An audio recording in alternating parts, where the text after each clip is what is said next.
A word from our sponsors: budgets are shrinking, AI is rewriting the rules, and the marketing playbook is changing fast. That's why Possible is where you need to be. From April 27th to 29th in Miami Beach, the most influential brands, marketers, and innovators will connect to make deals, spark partnerships, and shape the future of marketing.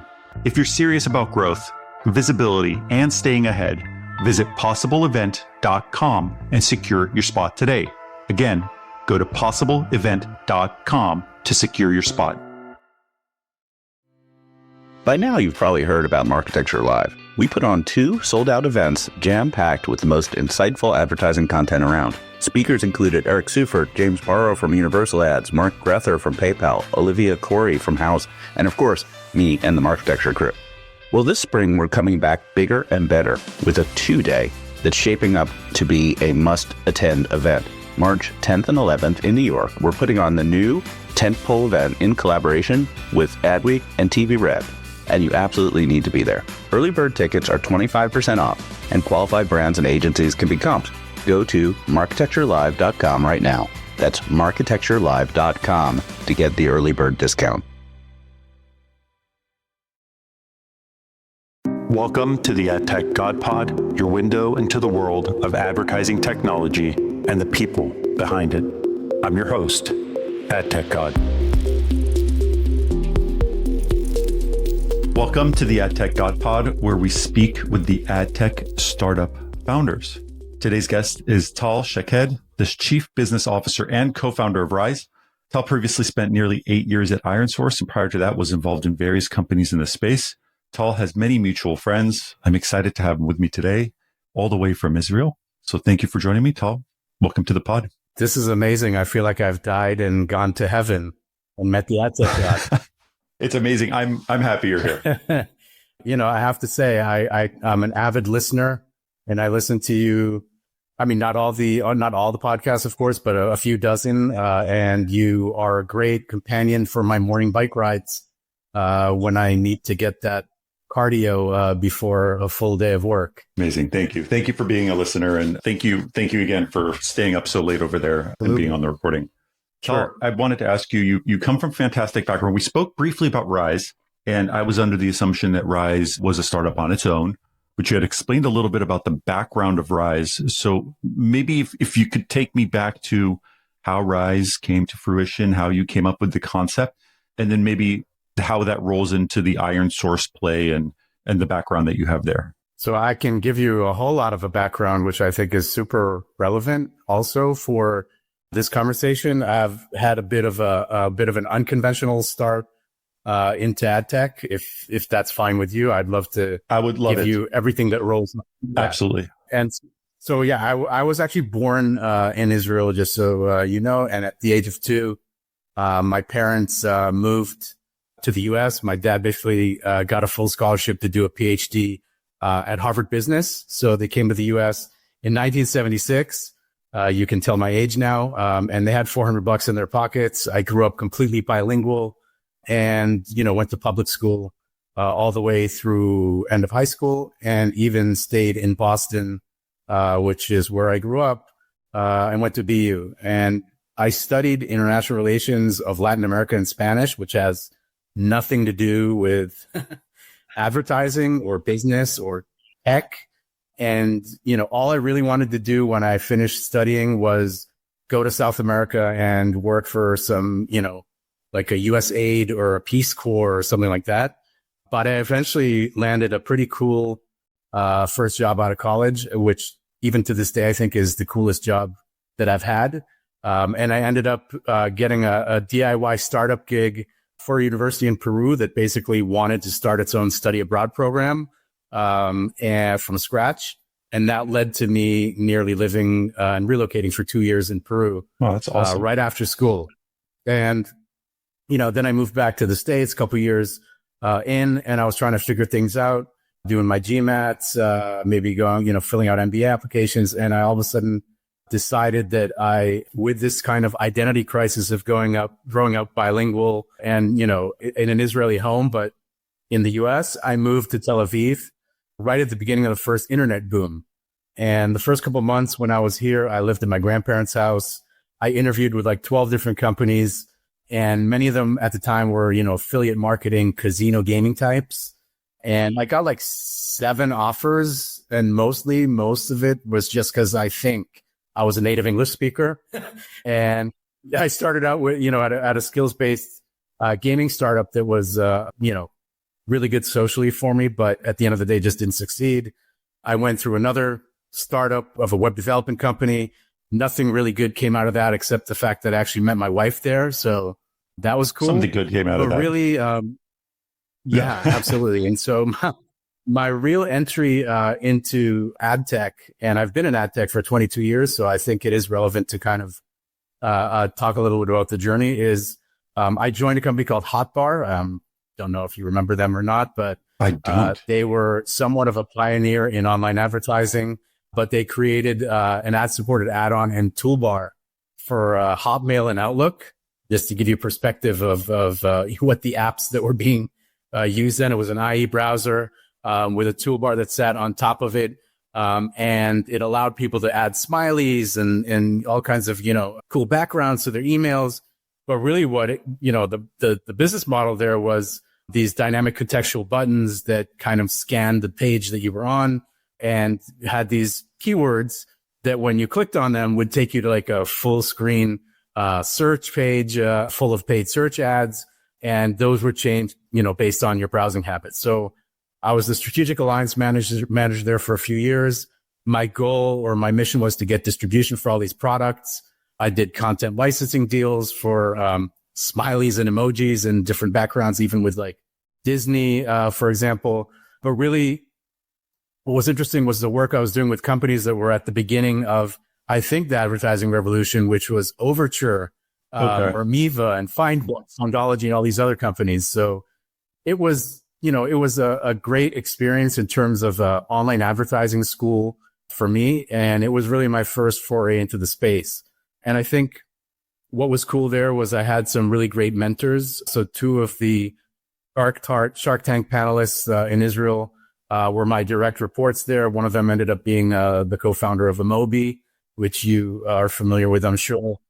And yeah, Hotbar then eventually sold to an American company called 180 Solutions and rebranded into Zango, that rebranded like 3 times and eventually became Rhythm One, or a part of Rhythm. I'm familiar with Rhythm One. So yeah, I mean, incredible. that was my first ad tech experience. And I think for me, it was cool because it was my first time also experiencing an exit. I was flying high. I took the money. It wasn't that much, but was just enough to buy a home theater and a Pioneer plasma TV, which cost a lot of money at the time. Yes, totally. Yeah. So, after that, I joined another company, which you may or may not have heard of, called Babylon, which was a software company that put out some really useful translation tools and software. And for me, it was a bit strange because they were trying to sell the software, get it downloaded on like this trial version, like a 14-day trial version, and then hopefully getting consumers to purchase it. And so every week I was in this meeting and the discussion was what the conversion rate from trial to paid was. And it was always, a little bit below 1% or a little bit more than 1%. And I just come from a company that, was making money strictly from ads. So I said, hey, we have a lot of this, consumer download volume. I mean, there was like tens of thousands of downloads a day of this product and eventually hundreds of thousands. It was, in like 40 different languages. It was super useful, very international, but 0 ad revenue. And so eventually what I did was, not just me, but I mean, this was kind of my initiative, was a rollout of what we called alternative revenues back then. And this included display ads in the software, but also like search powered monetization in exchange for a free version of the product. So that's funny. You're saying all this. So in a previous life, can I say that? Very similar background, worked at a company, did downloads, millions of downloads a year, no monetization product with the exception of partnerships with search and eventually display. And it was the same model. And we looked at subscription models every week and we took a look at where we were at. And we noticed that suddenly the display revenue and the video revenue was completely outpacing anything related to subscriptions, where we started to feel bad that we kept them out of specific features for the free users And we started releasing those paid features to the free users thinking, okay, let's just give them something since they're using this product so much, only to realize that just made them stickier and they used it more. And it ended up being substantially larger revenue stream on the ad side than it was on the paid subscriber model. So it's interesting to see. I was there for 4 years. I was doing, I did the search deals with Google. Bing was just kind of rolling out and smarting in the space. Yahoo, InfoSpace, they were all battling for search market share. And eventually, by the time I left, the ad revenue accounted for 72% of Babylon's revenue. It actually ended up going public while I was there. So that was public information. And like you could see, the company was basically, reporting ad revenue that way surpassed, the paid version or the subscription version. But I decided that, I wanted to do something on my own. This was around 2010. And I was at a stage where I already had some overall tech experience and 6 years of ad tech. So what I did was I leveraged my network, both of customers and clients and partners. And really, I think in Tel Aviv, the beautiful part of it is that a lot of them were kind of, next door. So I was able to, access, this whole network of people that were familiar with what I had done at Babylon. And they had all wanted to basically onboard me as a consultant. So I started my own consulting company called Revenize, a play of words on revenue. And, one of my clients, and this alludes basically into IronSource, is one of my clients ended up being a company called After Download, which had just started. It was started by two founders. One of them was a good friend. And I started consulting them. And I was doing BD work. I was basically being paid on success. I started onboarding customers like crazy. And within 6 months, they were cutting me already some like pretty big checks. And I eventually bought in to the company as a partner with my first ever investment. So I took $100,000, which is a huge sum of money for me at the time. And I bought in at a discount. And really the company, what it did was it had a thank you page display monetization platform. It was nothing sophisticated, but it offered complimentary products on thank you pages of PC software that was downloaded. So, you downloaded one product, you'd get an offer for another product. I mean, this model is something that we see even today, like around e-commerce and things like that. But some of our biggest clients were actually the big download portals, the likes of download.com or Softonic. And what we eventually did was we white labeled our technology as an in-house CPC display platform for them. And, the company just grew and grew. And by the end of 2012 and the beginning of 2013, we ended up being sold to IronSource for almost $30 million in cash and stock. And I think, excellent. It ended up being, a group of, friends that we were working with at the time. They were also a customer of ours. We were, obviously, generating great revenue together, but I think there was a lot of synergy there between those two companies. So we got rolled up into IronSource almost as an acqui-hire, because eventually I became the CBO of IronSource. One of my partners became the CMO of IronSource. And then our design studio head ended up becoming the chief design officer of IronSource. So that was like a real, a huge milestone for me in my career. Obviously, first time exit. And, I think it changed my life. And I think as my role at IronSource, is something that evolved over the time. And also I got kind of a bird's eye view of a company that was really starting out only in desktop, only in web. Eventually, I had to kind of diversify obviously into the mobile space because, the iPhone had just come out, Android was coming out. I think, we made a play into mobile SDKs. That didn't really work out. And eventually we had to do some M&As in order to be able to, succeed and move forward.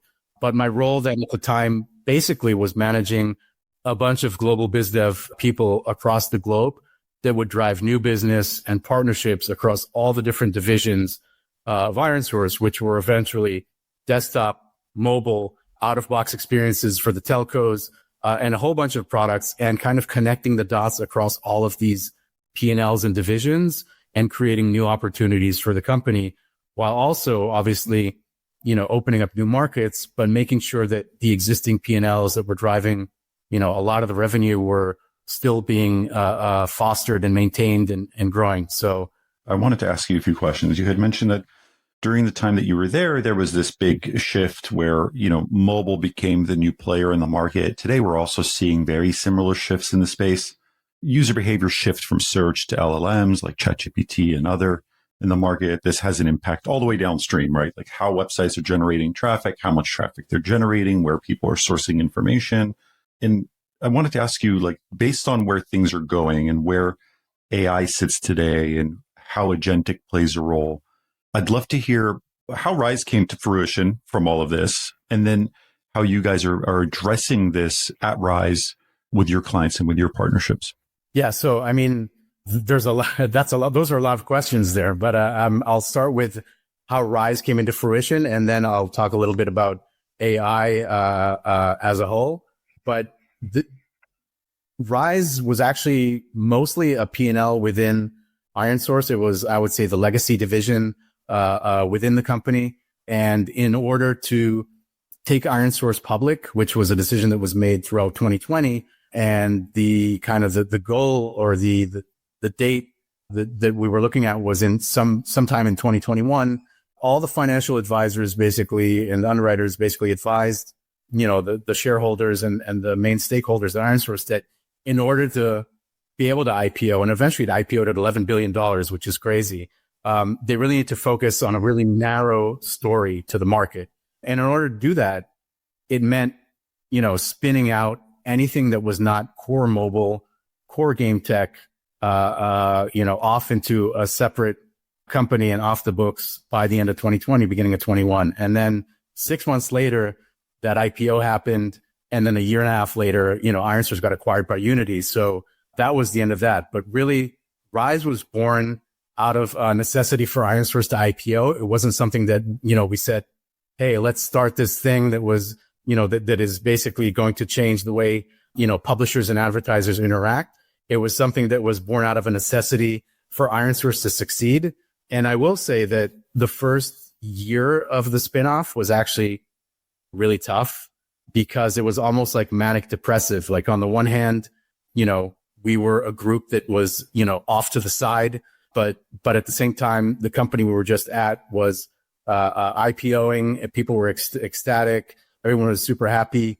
And so there was a lot of HR work to be done in terms of giving people kind of a vision of where this thing is going, why they should stay on. I mean, beyond the fact, obviously, that they were able to enjoy the fruits of the, their old company going public, it was more of a really starting to give them some kind of a vision. So at first, out of the gate, Rise actually could only touch web. We had a non-compete for the first couple of years where we couldn't touch in-app. We basically, in order to do and to keep on going as a company, like we were forced to focus on web. And I think when I look back at it, was a blessing in disguise.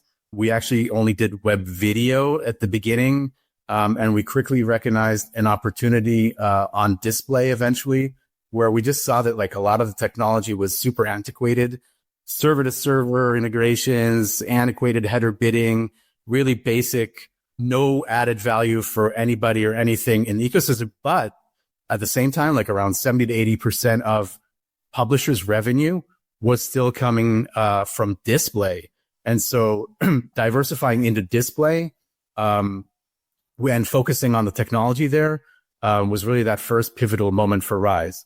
And, obviously since then, we've completely evolved, right? If I fast forward, 4 or 5 years down, down the timeline to where we are now, we're a very omni-channel company where, we do display, we do native, we do video, we're cross screen, whatever device, whether it's mobile, or even CTV, we work and we're integrated directly with 70% of the Comscore top 200 publishers, whether it's, Yahoo or People Inc. or BuzzFeed. But really where we are now, we've developed a platform that has, from day one, by the way, we were super gung-ho on data science, which eventually kind of got rolled into machine learning algorithms that we laid onto what we call SAM. It's acronym for Smart Auction Management Platform, but it's really at the core of everything that we do at Rise. And so the algos that we have now with SAM are very AI fed, but really a lot of machine learning for many years is what shaped those things. And that engine that even now is really the core part of what we do. So if you think about how long you've been doing this in terms of the machine learning and the insights you have, I mean, as technology has changed over the last 24 months is where AI boomed, or at least we started hearing more. Are you guys utilizing a lot of your learnings back then to utilize better AI today? How is that playing a role in your products and how you work with partners? We have a ton of data that we process monthly. I think it's like 3 trillion or so monthly requests that we process, and it's 21 petabytes or whatnot of data like that we end up paying to Google Cloud. We just kind of moved over, by the way, from AWS to GCP. And one of the reasons is because we believe that actually Google, from an AI perspective, really has the infrastructure that is necessary to take us to the next level of AI. I think you spoke a lot, or you kind of wanted to hear about a little bit about Agentic, but I think AI as a whole is something where we're really feeling the impact more than anything. Our systems right now are seeing supply shift. It's obviously, we're with Google AI overview and the zero click and all that, we're seeing traffic patterns that are shifting and changing, especially many of our long tail web publishers. Not that we have so many, but we work with some ad ops companies, obviously, that are powering some of that. We can see that there's a significant amount of traffic loss there, and even on the premium publishers. So we're going to need to find a new way, hopefully, to generate some new initiatives around some of these new LLM models that are really kind of the forefront of and entry points of people on the internet these days, right? So most people are either going through some chat interface, whether it's ChatGPT or these things are popping up even more. Even the browsers that are, it's like we're back to the browser wars now. It's like come full cycle, and that supply is changing. So the way it's gonna impact even the mid and the top tier publishers is something that publishers themselves are going to need to reinvent because the supply itself is changing. How do you, like in this industry, right? Like there's a lot of companies that all sort of feel like they do similar, right? They're monetization partners, they're media buying partners, they're data partners, and they all fall into these core 4, 5, 6 buckets of ad tech, if you want to call it that. How do you stand out to your clients when speaking to your partners? What really sets Rise apart and sets you as your personality, as your persona, the person that you are when you talk to people? What sets you apart and the company apart in order to make things happen? So I think what sets us apart really is our technological edge. I don't want to put us in a bucket, but I think, we've really been focused on the supply side since day one. I will say that the last year or so, that's very much changed, meaning we're still focused on supply, but we realized that we need to bring a lot of added value also to the demand, and especially as we go higher up the chain. But really if you look at us now, like we're really a tech layer that sits on top of the supply. And what we've focused on and what our AI and our algorithms really are focused on are two main things, right? So floor price optimization, where it's the dynamic pricing, the dynamic price optimization that goes on the supply side, but even more so, it's the supply path optimization. And right now and moving forward, it's all about traffic shaping for us. So we're really focusing now on our demand partners and demand KPIs. And when I say demand partners, I think what's been interesting is that we don't have any unique demand until now. We've actually taken and we get integrated on top of our layer with, the top and the mid-tier SSPs, quite a few DSPs. And basically the way it works is the traffic shaping that we do works with each partner differently, but it all revolves around their demand KPIs. So what I mentioned before, SAM, it's basically like a decisioning engine. Okay. So it gets really precise around things like revenue per request, cost per opportunity, win rate predictions, bid rate predictions, and all the way down to the domain level. And when you combine that with things like making sure that our bid stream is like extremely clean, that there's clear signaling, the output that we have and the feedback that we're getting is that really Rise is synonymous with traffic shaping, around traffic shaping and everything to do with traffic shaping, basically. When you and I were talking prior to recording, we talked a lot about standing out in the market. If you can call it a spinoff from IronSource, but the market has changed so much. Like you had said, we focused on the supply side for a long period of time, and now we're focusing more on the demand side. But where do you think the focus will be moving forward as we're going into 2026? This is being released in December 2025. What is the direction of the industry from where you sit? And what do you think will be hot for 2026 as it relates to the mobile monetization technology space? So first of all, I think mobile monetization specifically and mobile in-app ecosystem specifically is something that I don't want to say is a safe haven for now in terms of, AI. I mean, I think user patterns are changing, but like web is definitely like we're seeing everything kind of evolve in front of our eyes. I'm assuming that at some point in time that web change is going to plateau. And I feel like bringing a real added value to performance and e-commerce buy side on mobile is something that is going to be super important moving forward. And I think it's something I know that we're looking at as well to provide some of these traffic shaping products that I mentioned as standalone products to performance DSPs and retail media networks and things like SSPs and DSPs that are doing brand buying into mobile.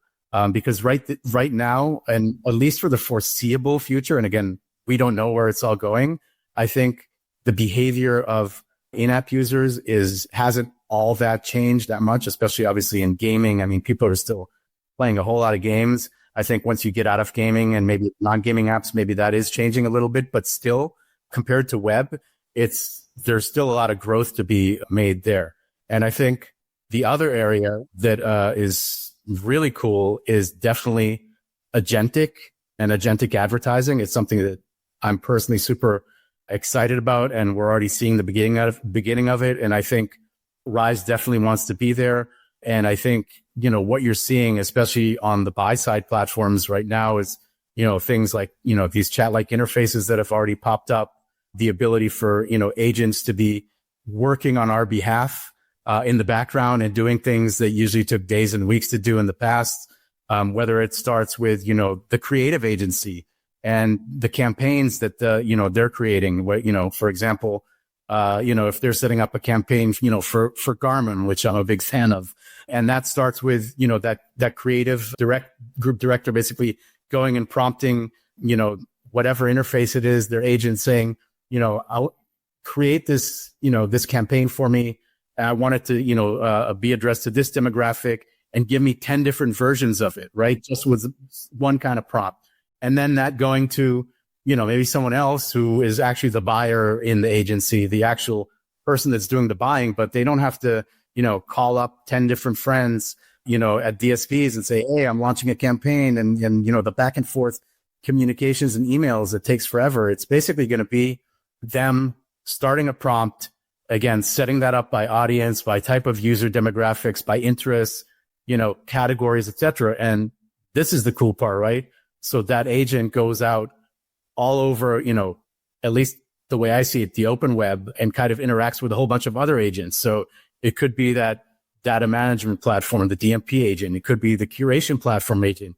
It could be publishers that already have created agents that are able to talk with some of these buy-side agents, say, hey, I'm here, I have exactly what you need. And then they'll be able to transact and exchange details and whatnot. And that buying will take place.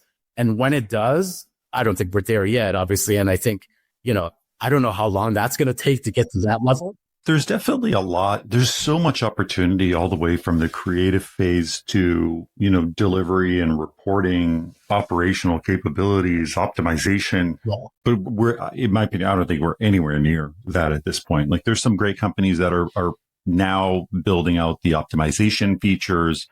the repetitive tasks that ad ops people do. The creative side, I think, is good, but not great. You still notice a huge difference with AI generated creative, but still good and much better than it was 5 years ago, but still not there for the consumer. But definitely I'm hearing a lot of people really leaning into every aspect of it that you had mentioned.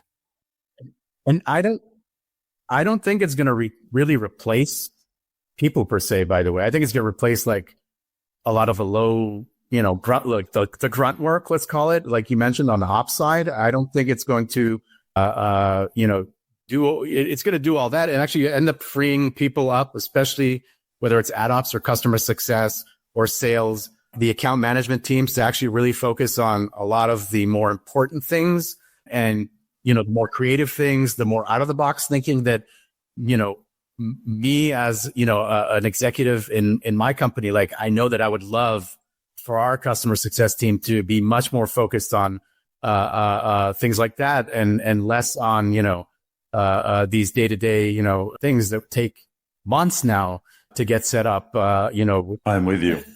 I agree with you on that. I feel like there's some, on the ad ops side, fine, like there's probably going to be an impact in terms of how many people you need to operate. Like maybe there will be an impact there. You don't need as many. They can do more because the menial tasks, which are done and it's just part of the job, may be optimized through some sort of AI solution or agentic solution.